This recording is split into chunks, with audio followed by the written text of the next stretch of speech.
अच्छा बेटा, लास्ट जो क्लास हुई थी हमारी उसमें हमने स्टार्ट किया था चैप्टर नंबर 7 सिंध बोर्ड का सॉल्यूशन इन इलेक्ट्रोलाइट्स, जो कि फेडरल बोर्ड में चैप्टर नंबर 12 इलेक्ट्रोकेमिस्ट्री के नाम से है। और आपको बताया था बेटा कि सिंध बोर्ड का जो चैप्टर है बेसिकली उसमें 3 पार्ट्स हैं। एक ही चैप्टर में सॉल्यूशंस भी है, ठीक है बेटा, जिसके अंदर solution, solute, solvent, molarity, molality वगैरह आता है। फिर इलेक्ट्रोकेमिस्ट्री है, ठीक है बेटा, जिसके अंदर electrolyte, oxidation number, oxidation reduction, electrolysis, balancing equations, electrode potential, ये सब आता है। और एसिड बेस भी है, जिसमें acid base, pH, pH calculation, salt, hydration, hydrolysis, buffer indicator आता है। अच्छा, पीएमसी का जो सिलेबस है उसमें से वो सिर्फ इलेक्ट्रोकेमिस्ट्री है, ठीक है बेटा। तो हमने पहले इलेक्ट्रोकेमिस्ट्री स्टार्ट किया था। अच्छा बेटा, बेसिक्स से हम डायरेक्ट ऑक्सीडेशन नंबर पे आ गए थे, तो कुछ बातें रह गई थी तो वो मुझे करनी है अभी। देखिए भाई, सबसे पहली बात यह है कि इलेक्ट्रोकेमिस्ट्री क्या है। तो बेटा हम ये कहते हैं कि electrochemistry is the study of inter conversion of electrical and chemical energy.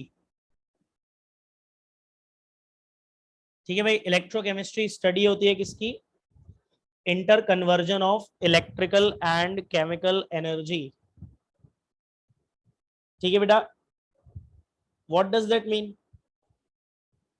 बेटा, केमिकल एनर्जी का इलेक्ट्रिकल एनर्जी में कन्वर्ट होना और इलेक्ट्रिकल एनर्जी का केमिकल एनर्जी में कन्वर्ट होना, इसकी स्टडी को क्या कहा जाता है? इलेक्ट्रोकेमिस्ट्री। और इसकी बड़ी कॉमन मिसाल है, आपके फोन की बैटरी हो या आपके गाड़ी की बैटरी हो, तो होता ये कि बेटा आपका जो जो बैटरी होती है बेसिकली उस बैटरी के अंदर केमिकल सब्सटेंसेस होते हैं और उनके अंदर केमिकल एनर्जी होती है। और बेटा ऑक्सीडेशन रिडक्शन प्रोसेस होता है, जिससे केमिकल सब्सटेंसेस में मौजूद केमिकल एनर्जी कन्वर्ट होती है इलेक्ट्रिकल एनर्जी में। और वो इलेक्ट्रिकल एनर्जी बैटरी से निकल के सर्किट में आती है, तो आपका फोन जो है वो ऑपरेट होता है। जब आप फोन को चार्जिंग में लगाते हो, तो चार्जिंग पे लगाने का मतलब है आप उसको एक्सटर्नल सर्किट से कनेक्ट कर रहे हो।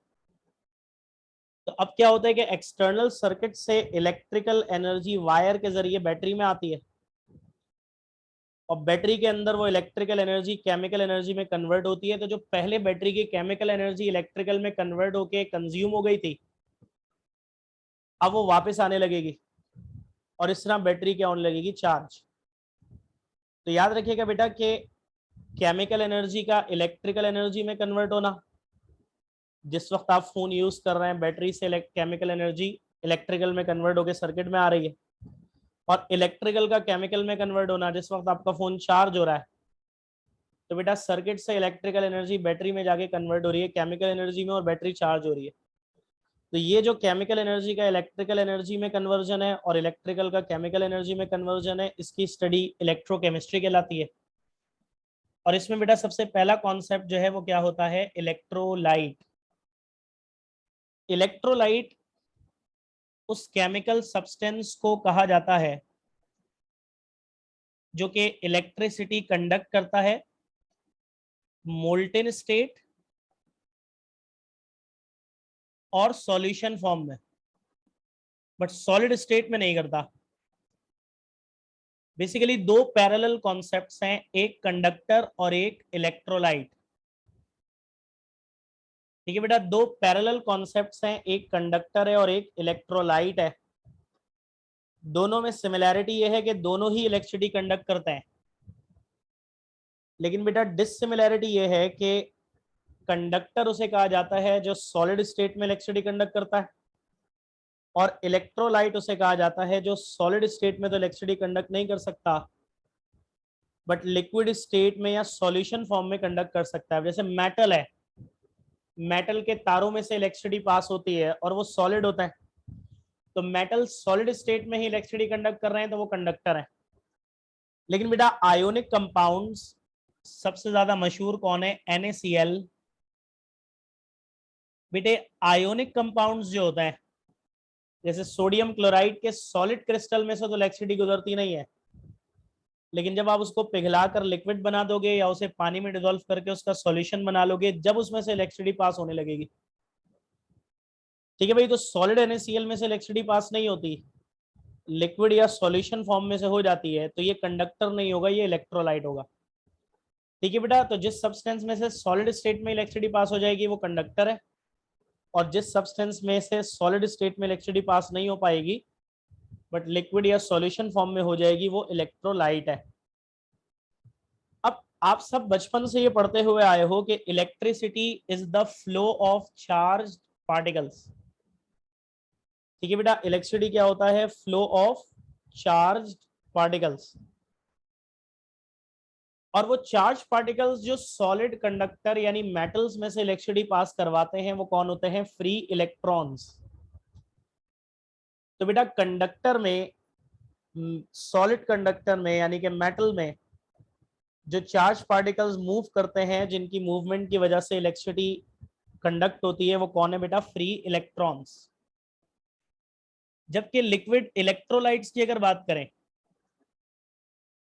ठीक है बेटा, अगर हम लिक्विड इलेक्ट्रोलाइट्स की बात करें तो उनमें चार्ज पार्टिकल्स कौन होते हैं जिनकी मूवमेंट की वजह से इलेक्ट्रिसिटी पास होती है?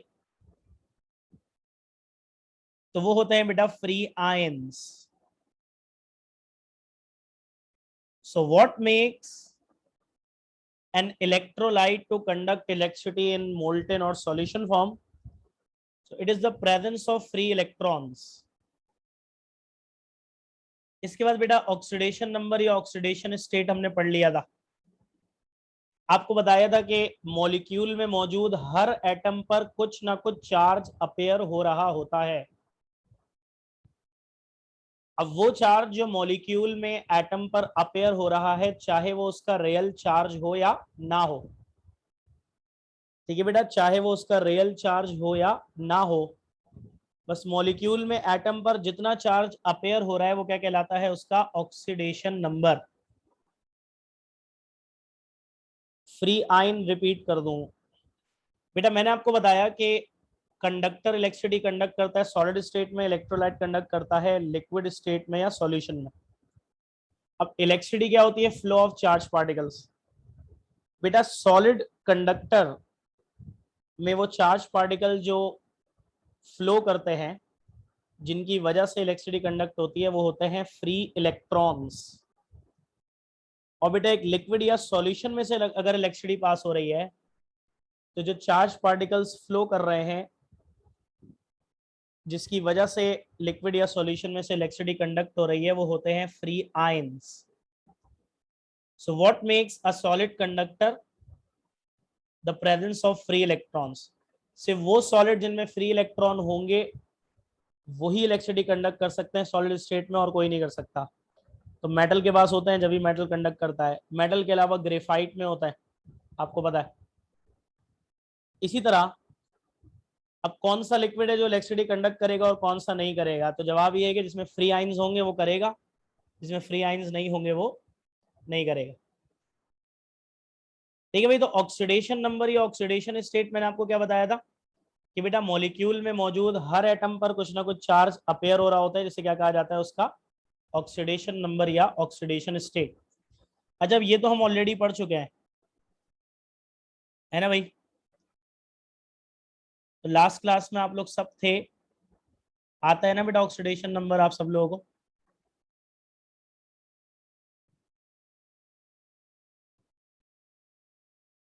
जल्दी से बता दीजिएगा। बहुत इजी कैलकुलेशन है, लास्ट क्लास में सिखा दी थी। अच्छा भाई, अब हम आगे बढ़ेंगे।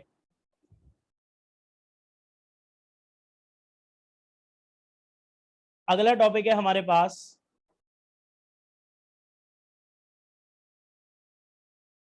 Oxidation and reduction.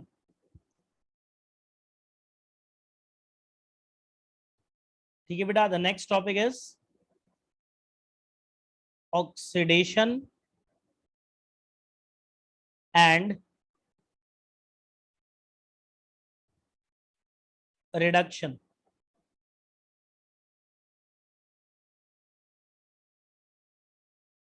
अच्छा बेटे, ऑक्सीडेशन एंड रिडक्शन उन केमिकल चेंजेस को कहा जाता है जिनमें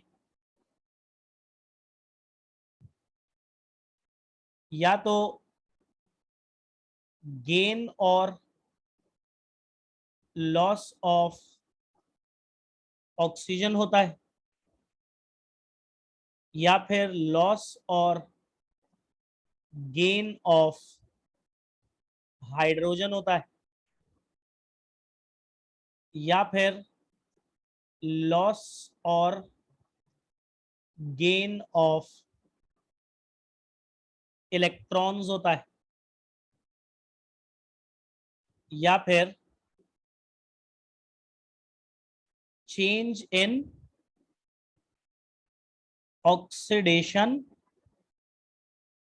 नंबर होता है। बेटा हर वो केमिकल प्रोसेस जिसके दौरान या तो गेन और लॉस ऑफ ऑक्सीजन हो रहा हो कि ऑक्सीजन जो है वो एक में से निकल रही हो और दूसरे में जा रही हो, या फिर लॉस और गेन ऑफ हाइड्रोजन हो रहा हो कि भाई हाइड्रोजन एक में से निकल के दूसरे में जा रही हो, या फिर लॉस ऑफ और गेन ऑफ इलेक्ट्रॉन हो रहा हो, ठीक है भाई, कि इलेक्ट्रॉन एक से निकल के दूसरे में जा रहे हो, या फिर ऑक्सीडेशन नंबर चेंज हो रहा हो, इंक्रीज या डिक्रीज हो रहा हो। तो हर वो केमिकल प्रोसेस जिसमें इन चारों में से कोई भी चेंज होगी, या तो गेन और लॉस ऑफ ऑक्सीजन, या लॉस और गेन ऑफ हाइड्रोजन, या लॉस और गेन ऑफ इलेक्ट्रॉन्स, या चेंज इन ऑक्सीडेशन नंबर, हर वो केमिकल चेंज, हर वो केमिकल प्रोसेस जिसमें इन चारों में से कोई भी एक चेंज होगी वो क्या कहलाएगा? Oxidation and reduction. अब देखिए बेटा, चारों नहीं होंगी, चारों में से कोई एक होगी।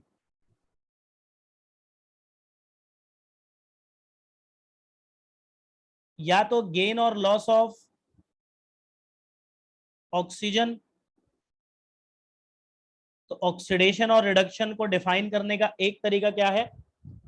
गेन और लॉस ऑफ ऑक्सीजन, या फिर लॉस और गेन ऑफ हाइड्रोजन। तो इसको डिफाइन करने का दूसरा तरीका क्या है? लॉस और गेन ऑफ हाइड्रोजन, या फिर लॉस और gain of electron.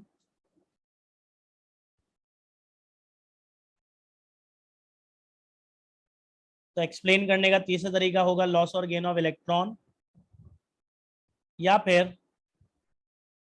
Change in oxidation number. तो हमें ऑक्सीडेशन और रिडक्शन की ये चार एक्सप्लेनेशंस पढ़ानी है आपको।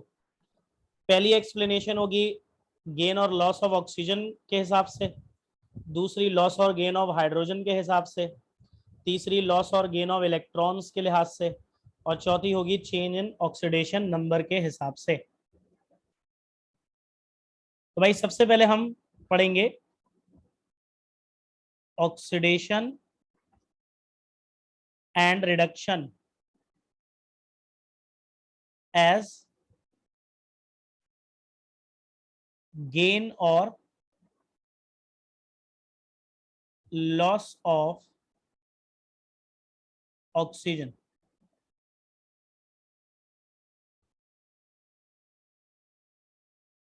देखिए भाई, सबसे पहली डिस्क्रिप्शन क्या है?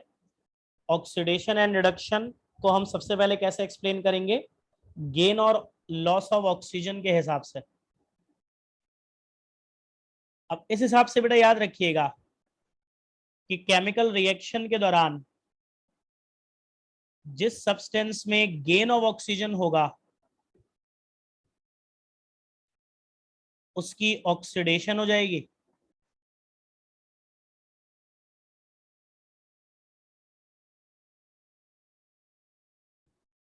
ठीक है बेटा,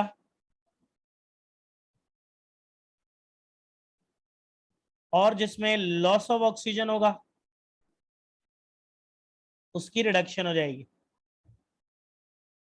ठीक है बेटा, केमिकल रिएक्शन के दौरान जिस सब्सटेंस में ऑक्सीजन गेन होगी, ऐड होगी, वो ऑक्सीडाइज हो जाएगा, और जिसमें से ऑक्सीजन निकलेगी, लूज होगी, वो क्या हो जाएगा? रिड्यूस।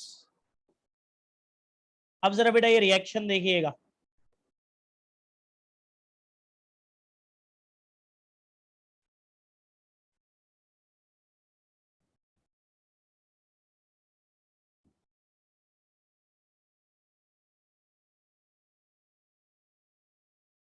अच्छा भाई, जब भी मैं समझाते हुए बोलूंगा एरो से पहले, तो एरो से पहले का मतलब होता है रिएक्शन से पहले, और जब भी बोलूंगा एरो के बाद, तो एरो के बाद का मतलब होता है रिएक्शन के बाद।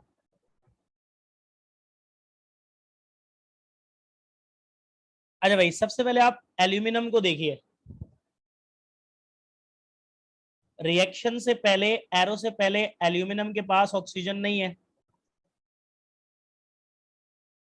एरो के बाद, रिएक्शन के बाद एल्यूमिनियम के पास ऑक्सीजन है। यानी रिएक्शन के दौरान एल्यूमिनियम ने क्या किया है? Loss, sorry, gain of oxygen. ऐसा ही है ना बेटा? एल्यूमिनियम ने क्या किया? Gain of oxygen. तो इस रिएक्शन में एल्यूमिनियम की क्या हो गई? ऑक्सीडेशन। जबकि आप आयरन को देखो, एरो से पहले या रिएक्शन से पहले आयरन के पास फेरिक ऑक्साइड के, एरो से पहले क्या है? Fe2O3, यानी आयरन के साथ ऑक्सीजन है। एरो के बाद आयरन के साथ ऑक्सीजन नहीं है। इसका मतलब बेटा रिएक्शन के दौरान Fe2O3 ने क्या किया? Loss of oxygen. तो इस रिएक्शन में Fe2O3 की क्या हो गई? रिडक्शन। तो बेटा ये पहली डिस्क्रिप्शन थी ऑक्सीडेशन एंड रिडक्शन की, लॉस और गेन ऑफ ऑक्सीजन के हिसाब से। तो बेटा रिएक्शन के दौरान जो सब्सटेंस ऑक्सीजन गेन करता है वो ऑक्सीडाइज हो गया, और जो ऑक्सीजन लूज करता है वो क्या हो गया? रिड्यूस। अच्छा बेटा, सेकंड डिस्क्रिप्शन हाइड्रोजन के हिसाब से है, लॉस और गेन ऑफ हाइड्रोजन।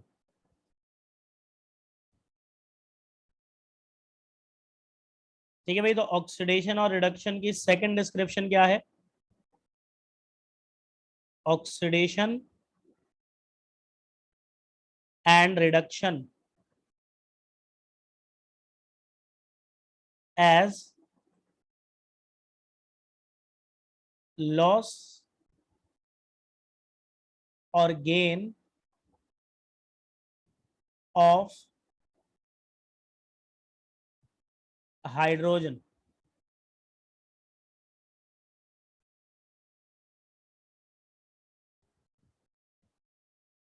अब देखिए, जब हम हाइड्रोजन के हिसाब से एक्सप्लेन करेंगे तो याद रखिएगा, रिएक्शन के दौरान जिस सब्सटेंस ने लॉस ऑफ हाइड्रोजन किया, रिएक्शन के दौरान जिस सब्सटेंस में से हाइड्रोजन लूज हो गई, उसकी ऑक्सीडेशन हो गई, वो ऑक्सीडाइज हो गया। और रिएक्शन के दौरान जिस सब्सटेंस ने गेन ऑफ हाइड्रोजन किया, जिसमें हाइड्रोजन गेन हो गई, उसकी रिडक्शन हो गई, यानी कि वो रिड्यूस हो गया। ठीक है भाई, तो loss of hydrogen is oxidation and gain of hydrogen क्या होता है बेटा? रिडक्शन। अब अगेन बेटा ये रिएक्शन देखिएगा।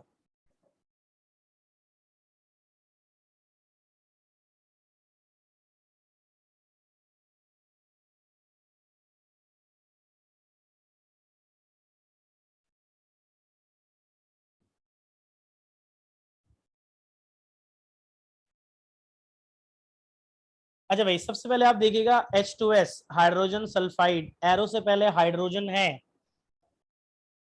एरो के बाद, रिएक्शन के बाद हाइड्रोजन नहीं है।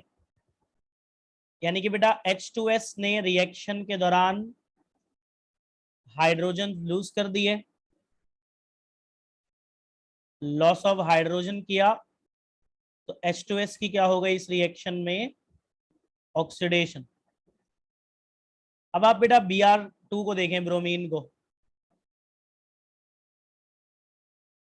रिएक्शन से पहले एरो से पहले ब्रोमीन के साथ कोई हाइड्रोजन नहीं है, रिएक्शन के बाद एरो के बाद ब्रोमीन के साथ हाइड्रोजन है, यानी रिएक्शन के दौरान ब्रोमीन ने क्या किया, गेन ऑफ हाइड्रोजन, जो क्या होती है रिडक्शन। तो बेटे इस रिएक्शन में H2S हाइड्रोजन लूज करके ऑक्सीडाइज हो रहा है और ब्रोमीन हाइड्रोजन गेन करके क्या हो रहा है, रिड्यूस। तो बेटा ये हो गई ऑक्सीडेशन रिडक्शन की सेकंड डिस्क्रिप्शन एज लॉस और गेन ऑफ हाइड्रोजन। अब बेटा तीसरी क्या थी, लॉस और गेन ऑफ इलेक्ट्रॉन्स।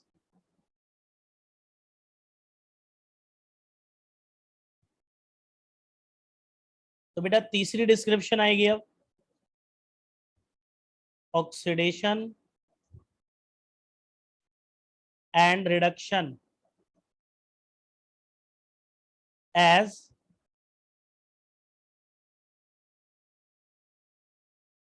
लॉस और गेन ऑफ इलेक्ट्रॉन्स। ठीक है बेटा, आप इलेक्ट्रॉन्स के हिसाब से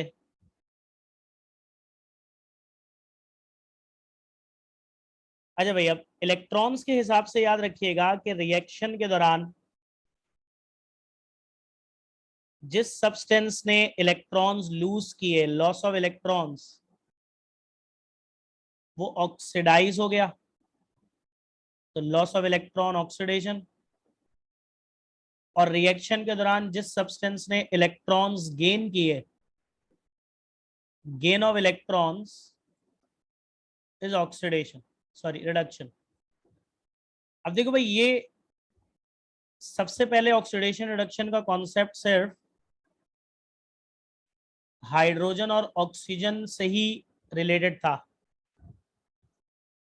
बाद में पता चला कि कुछ रिएक्शंस में ना हाइड्रोजन है ना ऑक्सीजन है, फिर भी उसमें ऑक्सीडेशन रिडक्शन हो रही है। तो अब अगर हाइड्रोजन भी नहीं है और ऑक्सीजन भी नहीं है, फिर भी ऑक्सीडेशन एंड रिडक्शन हो रही है, तो फिर उस वो किसकी वजह से होगी, इलेक्ट्रॉन्स की वजह से।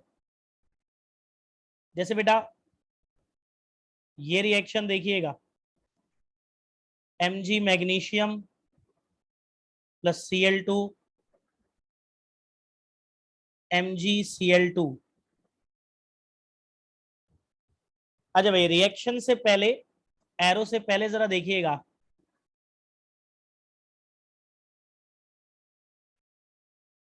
बेटा जब एलिमेंट अकेला होता है ना, किसी और के साथ जुड़ा हुआ नहीं होता,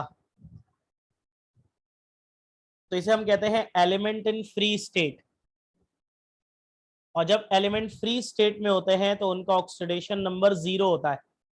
ये भी एक रूल है, कल तो मैंने आपको शॉर्ट में ये लास्ट बता दिए थे वो रूल जो कि कैलकुलेशन के लिए रिक्वायर्ड थे। लेकिन बेटा एक रूल और भी है बड़ा इंपॉर्टेंट, के एलिमेंट्स इन फ्री स्टेट, जब एलिमेंट्स अकेले हैं किसी और के साथ जुड़े हुए नहीं हैं, तो उनका ऑक्सीडेशन नंबर क्या होता है, 0। अच्छा भाई, कल जो रूल बताए थे ये लिखे हुए, कंपाउंड्स में ग्रुप 2A के एलिमेंट जिसमें मैग्नीशियम भी शामिल है, उसका ऑक्सीडेशन नंबर हमेशा कितना होता है, +2। तो यहां मैग्नीशियम क्या होगा, +2।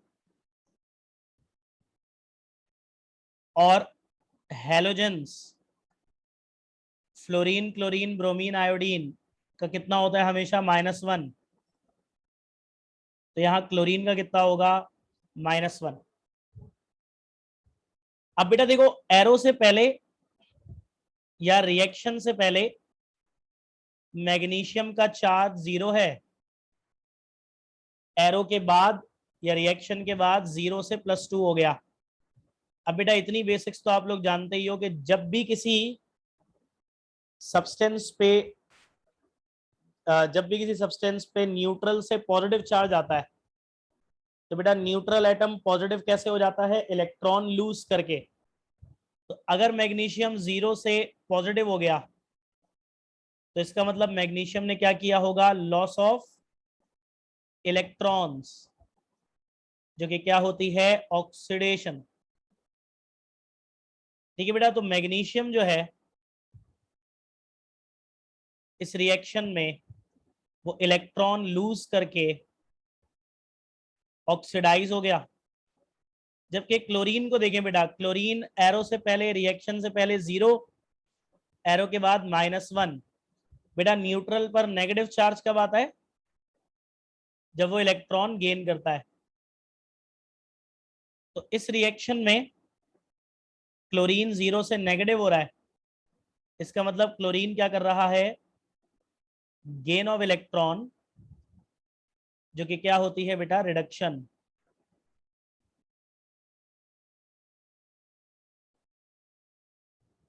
ठीक है भाई, तो इस रिएक्शन में मैग्नीशियम इलेक्ट्रॉन लूज करके 0 से पॉजिटिव होकर ऑक्सीडाइज हो रहा है, और क्लोरीन इलेक्ट्रॉन गेन करके 0 से नेगेटिव होकर रिड्यूस हो रहा है। तो ये तीसरी एक्सप्लेनेशन हो गई ऑक्सीडेशन एंड रिडक्शन की, एज लॉस और गेन ऑफ इलेक्ट्रॉन। अब लास्ट है बेटा चेंज इन ऑक्सीडेशन नंबर के हिसाब से।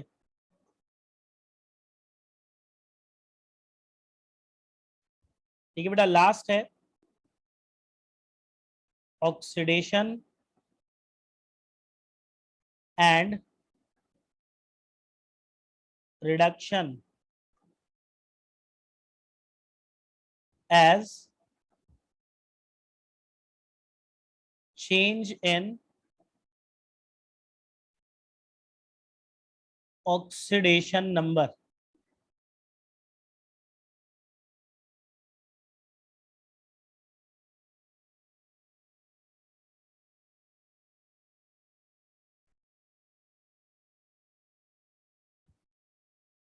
अच्छा बेटा, इस हिसाब से याद रखिएगा, रिएक्शन के दौरान जिस सब्सटेंस का ऑक्सीडेशन नंबर इंक्रीज होगा, ठीक है बेटा, रिएक्शन के दौरान जिसका ऑक्सीडेशन नंबर बढ़ेगा उसकी ऑक्सीडेशन हो गई, और रिएक्शन के दौरान जिसका ऑक्सीडेशन नंबर कम होगा, डिक्रीज इन ऑक्सीडेशन नंबर, उसकी क्या हो गई? रिडक्शन। अब देखिए भाई, इसके लिए कोई एग्जाम्पल लिखने की जरूरत नहीं है, ऊपर वाली सारी एग्जाम्पल जो है, देखो भाई, ऑक्सीडेशन 3 तरह से होती है ना, गेन ऑफ ऑक्सीजन से, लॉस ऑफ हाइड्रोजन से, और लॉस ऑफ इलेक्ट्रॉन से। बेटा याद रखिएगा कि ऑक्सीडेशन चाहे किसी भी तरह से हो, चाहे गेन ऑफ ऑक्सीजन से हो, चाहे लॉस ऑफ हाइड्रोजन से हो, चाहे लॉस ऑफ इलेक्ट्रॉन से हो, जिस सब्सटेंस की ऑक्सीडेशन होती है, जो सब्सटेंस ऑक्सीडाइज होता है, उसका ऑक्सीडेशन नंबर हमेशा इंक्रीज होता है। अब देखो भाई, एल्यूमिनियम रिएक्शन से पहले अकेला है। मैंने क्या बताया था कि बेटा फ्री स्टेट में एलिमेंट जब होता है तो उसका ऑक्सीडेशन नंबर कितना होता है? 0। रिएक्शन के बाद Al2O3 कंपाउंड बन गया। कल हमने रूल पढ़ा था कि ग्रुप 3 के एलिमेंट्स, बोरॉन, एल्यूमिनियम, तो ऑक्सीडेशन नंबर हमेशा +3 होता है। तो 0 से +3। बेटा जब एल्यूमिनियम ऑक्सीजन गेन करके ऑक्सीडाइज हुआ तो उसका ऑक्सीडेशन नंबर 0 से +3 इंक्रीज हो गया। इसी तरह यहाँ पे H2S में देखो बेटा, सल्फर का ऑक्सीडेशन नंबर यहाँ -2 आएगा, आप कैलकुलेट कर लेना। हाइड्रोजन का +1 लगाओगे ना तो सल्फर का -2 आ जाएगा, कैलकुलेशन आपको सिखाई भी है। और एरो के बाद सल्फर अकेला है, अकेले का हमेशा 0 होता है। तो भाई रिएक्शन से पहले हाइड्रोजन सल्फाइड में सल्फर का ऑक्सीडेशन नंबर क्या है? -2। रिएक्शन के दौरान जब बेटा लॉस ऑफ हाइड्रोजन करके ये ऑक्सीडाइज हो गया तो -2 से 0, बेटा नेगेटिव से 0 की तरफ आना इंक्रीज होता है। तो बेटा जब हाइड्रोजन सल्फाइड हाइड्रोजन लूज करके ऑक्सीडाइज हुआ तो देखो इसका ऑक्सीडेशन नंबर भी -2 से 0 क्या हो गया? इंक्रीज। और यहाँ तो बेटा ऑलरेडी मेंशन्ड है कि रिएक्शन से पहले मैग्नीशियम अकेला है 0, रिएक्शन के बाद +2। तो बेटा जब रिएक्शन के दौरान मैग्नीशियम इलेक्ट्रॉन लूज करके ऑक्सीडाइज हुआ तो देखो उसका ऑक्सीडेशन नंबर इंक्रीज हो गया 0 से +2। तो मैंने क्या बोला बेटा, ऑक्सीडेशन चाहे loss of gain of oxygen से हो, चाहे लॉस ऑफ हाइड्रोजन से हो, चाहे लॉस ऑफ इलेक्ट्रॉन से हो, जिस सब्सटेंस की ऑक्सीडेशन हो गई वो क्या हो गया, ऑक्सीडाइज। इसी तरह रिडक्शन तीन तरह से होती है, loss of oxygen, gain of hydrogen और गेन ऑफ इलेक्ट्रॉन। वही वाली बात बेटा कि रिडक्शन चाहे किसी भी तरह से हो, जो सब्सटेंस रिड्यूस होता है उसका ऑक्सीडेशन नंबर डिक्रीज होता है। अब इस रिएक्शन में बेटा फेरिक ऑक्साइड ऑक्सीजन लूज करके रिड्यूस हो रहा है। अब रिएक्शन से पहले कंपाउंड है ना फेरिक ऑक्साइड, इसमें आयरन का ऑक्सीडेशन नंबर अगर आप कैलकुलेट करोगे तो +3 आएगा। रिएक्शन के बाद अकेला हो गया, अकेले का क्या होता है, 0। तो बेटा रिएक्शन से पहले ऑक्सीजन लूज करने से पहले आयरन का ऑक्सीडेशन नंबर +3 था। जब ये ऑक्सीजन लूज करके रिड्यूस हो गया तो देखो इसका ऑक्सीडेशन नंबर +3 से 0 क्या हो गया, डिक्रीज। इसी तरह बेटा सेकंड रिएक्शन में देखिएगा, रिएक्शन से पहले ब्रोमीन अकेला है, ऑक्सीडेशन नंबर क्या होगा, 0। रिएक्शन के बाद कंपाउंड में आ गया, हमने पढ़ा था हैलोजेंस का कंपाउंड्स में हमेशा कितना होता है, -1। तो बेटा जब रिएक्शन के दौरान ब्रोमीन हाइड्रोजन गेन करके रिड्यूस हुआ तो देखो उसका ऑक्सीडेशन नंबर 0 से -1 क्या हो गया, डिक्रीज। ऐसे बेटा इसमें तो ऑलरेडी मेंशन है कि रिएक्शन से पहले क्लोरीन का ऑक्सीडेशन नंबर 0, रिएक्शन के बाद -1। तो देखो जब क्लोरीन इलेक्ट्रॉन्स गेन करके रिड्यूस हुआ तो उसका ऑक्सीडेशन नंबर 0 से -1 क्या हो गया, डिक्रीज। तो बेटा रिडक्शन चाहे लॉस ऑफ ऑक्सीजन से हो, चाहे गेन ऑफ हाइड्रोजन से हो, चाहे गेन ऑफ इलेक्ट्रॉन से हो, जिस सब्सटेंस की रिडक्शन हो गई, जो रिड्यूस हो गया, उसका ऑक्सीडेशन नंबर क्या हो जाता है, डिक्रीज। तो बेटा ये चारों एक्सप्लेनेशन हो गई ऑक्सीडेशन एंड रिडक्शन की। अब ये मीटिंग बेटा एंड होने वाली है, ठीक है, तो मैं इसको एंड कर रहा हूँ। फौरन ही दूसरी मीटिंग मैं स्टार्ट करूंगा, बिल्कुल फौरन, और आपने उसको फौरन ही ज्वाइन करना है, ठीक है बेटा।